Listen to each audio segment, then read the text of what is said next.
बिस्मिल्लाहिर्रहमानिर्रहीम। आज अभी हम ये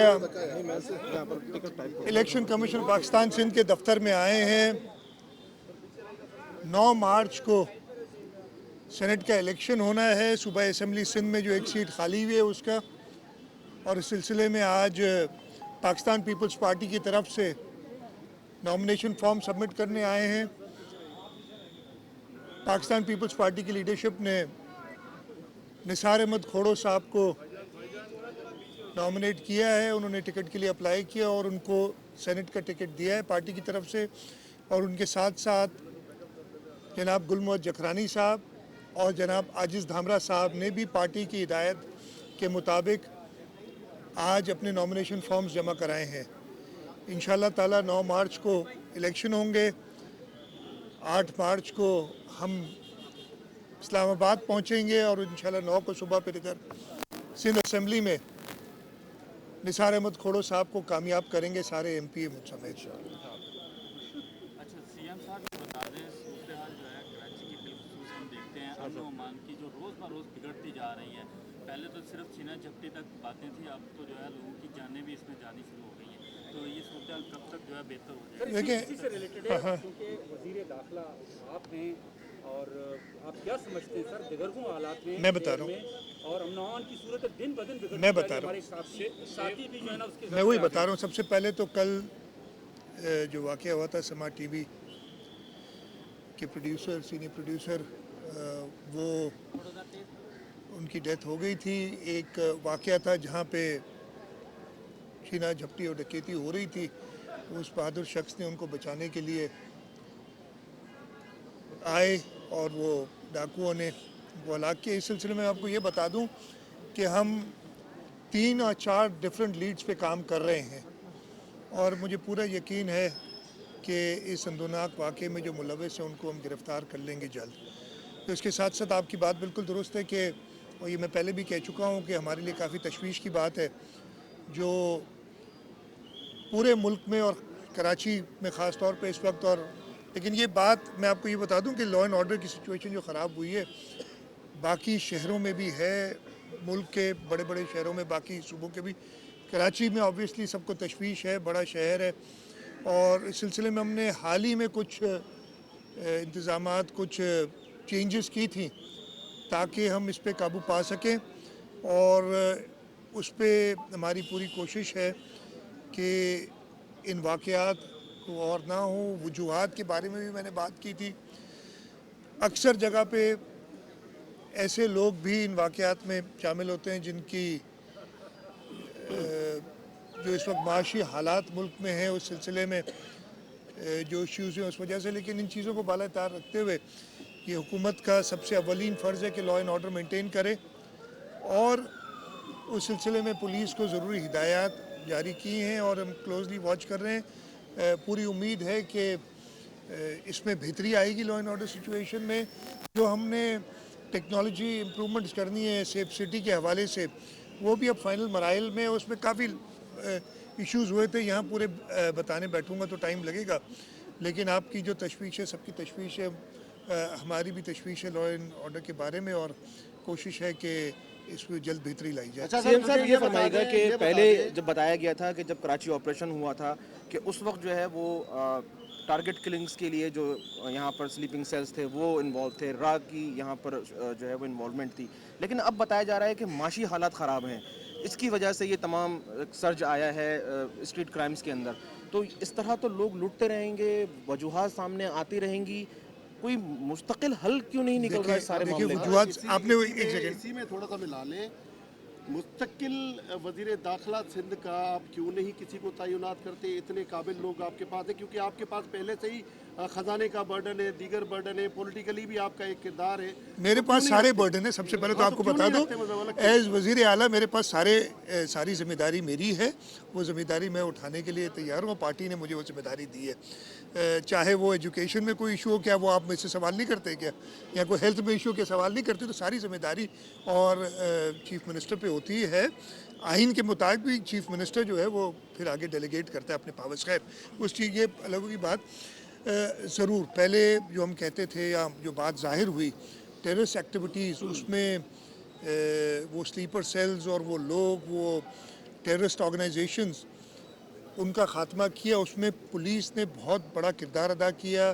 पुलिस के कई हमारे जवान, कई अफसर शहीद हुए। बाकी लॉ इन्फोर्समेंट एजेंसीज, इसमें रेंजर्स और फ़ौज की भी मदद हासिल की गई, वहाँ भी शहादतें हुई। और इन सब के बाद अल्लाह ताला का शुक्र है कि जो 2012-13 में हालात होते थे या उससे पहले होते थे, अब वो नहीं है।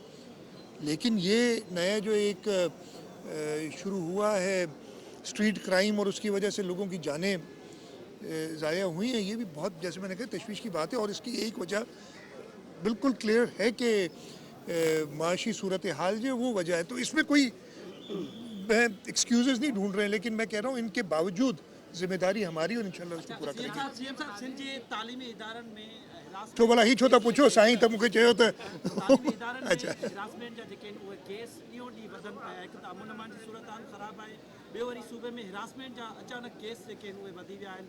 निमरता जो केस जेको आहे 2019 में थियो, उन ते सिंध हुकूमत को सबक़ न सिखियो। वरी पोइ नौशीन जो केस थियो, वरी हाणे परवीन रिन जो केस थियो आहे। इन्हनि वाक़ियनि खे मोड़ ॾियण लाइ कदम छो नथा करो? देखिए, ये इश्यूज जो एजुकेशन इंस्टीट्यूशंस में हुए हैं, इन पे कदम उठाए गए हैं।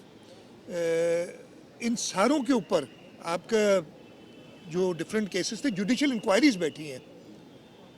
बड़े अनफॉर्चुनेट इंसिडेंट्स हैं, और हुकूमत सिंध, हमारी मिनिस्टर यूनिवर्सिटीज़ एंड बोर्ड्स ने इन सब जगहों पे अभी रिसेंटली ख़ुद इनकी इंतज़ामिया को बुलाया है, और इसके नोटिस भी लिया, और इसके सदबाब करने के लिए डिफरेंट स्टेप्स भी उठा रहे हैं। पहले भी उठाए हमने, फिर कुछ यूनिवर्सिटीज़ में जहाँ ज़्यादा प्रॉब्लम हुआ था, उनकी एडमिनिस्ट्रेशन को भी चेंज किया है। तो ये बड़े, जैसे मैंने बताया कि नापसंदीदा वाक़यात हैं जो हुए हैं, उनको ख़त्म करने के लिए पूरी स्टेप्स लिए जा रहे हैं। क्या वजह है सर, ये जो नवाब शाह में वाक़या हुआ, फिर दूसरे वाक़े, उसके ऊपर हुकूमत बहुत देर लगाती है? देर नहीं लगाती, हल करने के लिए नहीं, देर नहीं लगाती। जो नवाब शाह में वाक़या में डिटेल्स में नहीं जाना जाता, इसलिए कि लोग हैं वो पहले दिन ही मिनिस्टर यूनिवर्सिटीज़ एंड बोर्ड्स ने, before even they went to media and press, उसका नोटिस लिया था। उनकी फैमिली से भी बात की थी। लेकिन लोग चाहते हैं कि मीडिया में ऑब्वियसली उनका हक कि वो बात आए सामने। तो ऐसी बात नहीं है कि नोटिस नहीं लिया जाता, नोटिस पहले लिया जाता है। लेकिन लोग अपनी आवाज़ आगे तक ले जाना चाहते हैं, उनकी पूरी इजाज़त है। बता दीजिएगा कि वफाकी हुकूमत यानी सेक्रेटरी एस्टेब्लिशमेंट डिपार्टमेंट सिंध के 5 सेक्रेटरीज को ज़बरदस्ती रिटायर करने जा रहा है, और इस हवाले से सिंध हुकूमत में और वफाकी हुकूमत में अफसरान की कमी पर तनाज़ा भी एक खड़ा हुआ था। अब दोबारा से ये मामला जो है वो संजीदगी की तरफ जाता दिखाई दे रहा है, और इसी हवाले से आपकी जो सिंध हुकूमत है, वहाँ पर प्रमोशन होने थे 16 से 17 ग्रेड में, 17 से 18, 18 से 19 ग्रेड में, वो भी ख़त्म कर दिए गए। तो एक तरफ आप कहते हैं, अच्छा, दोनों चीज़ें बताता हूँ आपको। हाँ, सबसे पहले जो वफाक ने हमारे यहाँ से अफसर हटाए थे, और अब उनको एक्सप्लेनेशंस और धमकियाँ और थ्रेट्स दे रहे हैं। सिंध हुकूमत सुप्रीम कोर्ट में गई है उसके ख़िलाफ़। पिछली ट्यूसडे को पहली हियरिंग उस केस की हुई थी। अब मंडे को 21 तारीख को चीफ जस्टिस साहब के पास हियरिंग है। हमने अपना मुकदमा उधर पेश किया है, और हमें पूरी उम्मीद है कि कानून के मुताबिक उसका फ़ैसला होगा। इसलिए कि कानून बड़ा साफ वाज़े है कि इस सूबे में, या किसी सूबे और वफाक के दरमियान, दो सूबों के दरमियान अगर कोई अफसर फेडरल सर्विस का ट्रांसफ़र होता है, तो उसमें सूबाई चीफ मिनिस्टर और प्राइम मिनिस्टर उनकी कंसल्टेशन के बाद होता है। ये जो इनकार्डमेंट रूल्स हैं, सिविल सर्विसेज कार्डर रूल्स हैं 1954 के, जो जिनमें 2020 में आखिरी तरमीम हुई है, उस तरमीम के बावजूद ये चीज़ लिखी हुई है, सेक्शन 15 है, पढ़ लें। ये भी लिखा हुआ है उसमें कि जो अफसर जिस जगह पे तैनात होगा उस हुकूमत को जवाबदेह होगा। रूल 14 है।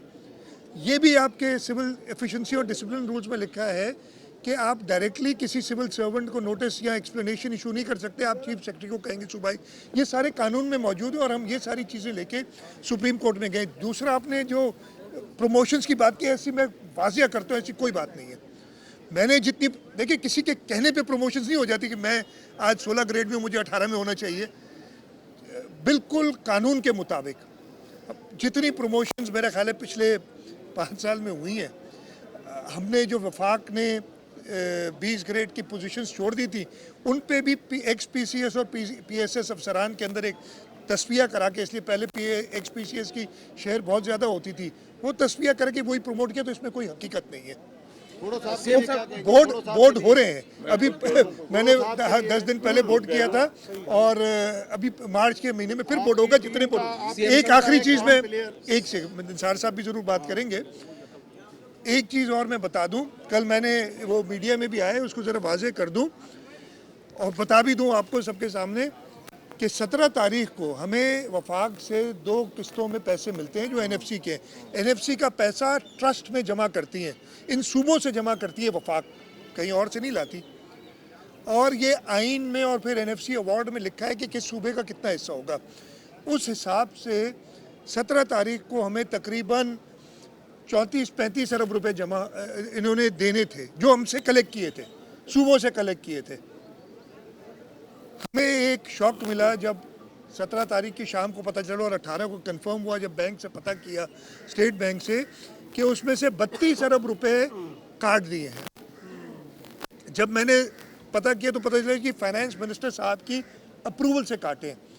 उसी दिन मैंने, कल की तारीख, मैंने फाइनेंस मिनिस्टर साहब से कांटेक्ट करने की कोशिश की। मेरी तकरीबन 3-3:30 बजे उनसे बात हुई। सुबह वो बिजी थे अपनी मीटिंग्स में, फिर बनीगाला गए हुए थे प्राइम मिनिस्टर साहब के साथ मीटिंग्स में।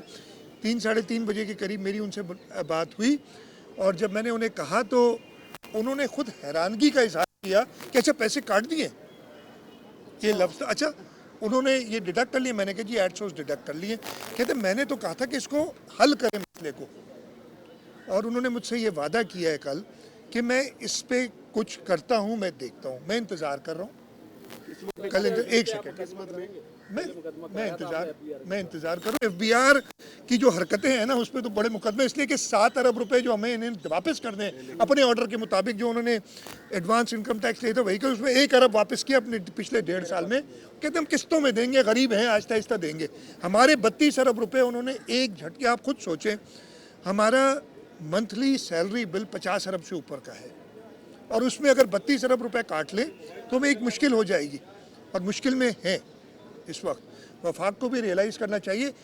उसी ऑर्डर में बड़ी, मैं बाकी सूबों के लिए बड़ी इज्जत है, उसी ऑर्डर में लिखा है कि जी 32 अरब हम सिंध के काट रहे हैं उस रिकन्सिलिएशन में, जो हमारे साथ रिकन्सिलिएशन हुई नहीं, और 12 अरब हम पंजाब को दे, 10 है या 12 अरब है हम पंजाब को, 10 अरब है शायद पंजाब को दे रहे हैं, 8 अरब खैबर पख्तूनख्वा को दे रहे हैं, इनको दे रहे हैं, सिंध से काट रहे हैं बगैर हमारी। और एक MOU इनके साथ साइन हुआ है जिसके तहत रिकन्सिलिएशन होनी है, और अगर रिकन्सिलिएशन में इत्तेफाक ना हो तो एक अकाउंटिंग कमेटी बनाएगी, उसमें है लिखा हुआ, उसको रेफ़र होगा। वो अकाउंटिंग कमेटी अभी बनी नहीं और उन्होंने काट ली, बिल्कुल ही गैर कानूनी। और फाइनेंस मिनिस्टर साहब शौकत तरीन साहब ने मेरे साथ फ़ोन पे ये एग्री किया, उन्होंने कहा मैंने कहा था ये मसला हल करें, काटने के लिए नहीं कहा था। उनका FBR का ख्याल है कि हल सिर्फ ये होता है कि सूबों से पैसे काट के अपने जेब में भरो, अपने जाली जो IMF के साथ उन्होंने कमिट किए हैं और लोगों के ऊपर एक महंगाई का तूफान बर्पा किया है, उसको पूरा करो। आपकी मेरी जेब में से, इस मुल्क के गरीब लोगों की जेब में से पैसे चोरी करके ये टारगेट्स दिखाओ IMF को, ताकि और कर्जा ले सके, ताकि हुक्मरान अपनी ये जो मैं और लफ्ज़ कोई नहीं कहूँगा, लेकिन गुजरा की मैंने सुना है तादाद बढ़ रही है। और हमारे यहाँ तो आपने कहा ना वज़ीर, हमारे यहाँ फिक्स है 18 से ज़्यादा हो नहीं सकते, वहाँ पे बेइंतहा स्पेशल असिस्टेंट्स की फ़ौज है, एडवाइज़र्स की फ़ौज है, वो 5 से ज़्यादा खैर वहाँ नहीं हो सकते, वफाकी वज़रा और बना रहे हैं। वो सब करने के लिए इनको पैसे चाहिए, वो पैसे आपकी जेब में से निकाल रहे हैं वो इस वक्त। मैं ख़त्म कर लूँ, मैं सवाल ले लूँगा। वो आपकी जेब में से निकाल रहे हैं और इस सूबे से जो पैसे कलेक्ट कर रहे हैं उसी को एड सोर्स, जो कि आइन में एक स्टेट बैंक का ख़त मौजूद है, मेरे पास कोर्ट की डिसीजंस है कि वफाक एड सोर्स पैसे नहीं काट सकता। आपको सिर्फ एक जिम्मेदारी दी है कलेक्शन की और उसकी डिस्ट्रीब्यूशन का तरीका लिखा है। बिल्कुल ही गैर कानूनी थी। आपने कहा केस करेंगे या नहीं करेंगे, मुझे पूरी उम्मीद है, या मुझे उम्मीद इस वक्त है फाइनेंस मिनिस्टर साहब से कि जो उन्होंने कल मुझसे बात की है, कल मंडे है, हम देखेंगे, नहीं तो हम मंडे को कैबिनेट में भी इस चीज़ को डिस्कस करेंगे। मैं अपनी कैबिनेट से रहनुमाई लूँगा कि इस पर हमने क्या आगे करना है। ये नाइंसाफ़ी इस सूबे के लोगों के साथ हर वक्त क्यों करते हैं? पहले भी पैसे काट के बाद में उन्होंने खुद इतराफ़ किया कि हमने 6 अरब रुपए गलत काट लिए थे और हम वापस करेंगे, वो किस्तों में वापस कर रहे हैं। मेरे उनको ख़त किया हुआ है, किस्तें नहीं, एक साथ वापस करो। और जो डिस्काउंट रेट है जो हमें, अगर हम ओवरड्राफ्ट लेते हैं स्टेट बैंक से तो हमें इंटरेस्ट चार्ज करती है, उसी इंटरेस्ट पे उन्हें पैसे वो देने चाहिए।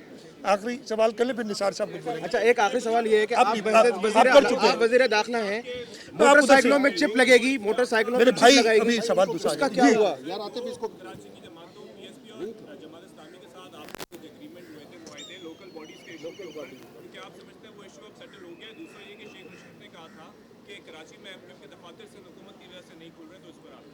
सबसे पहले तो शेख रशीद ने जो कहा था, इस मुल्क की वफाक, मुझे नहीं पता शेख रशीद साहब ने क्या कहा, मैं उस पर कमेंट नहीं करूंगा, लेकिन ये एक जॉइंट डिसीजन है जो होता है, ठीक है मेरे भाई।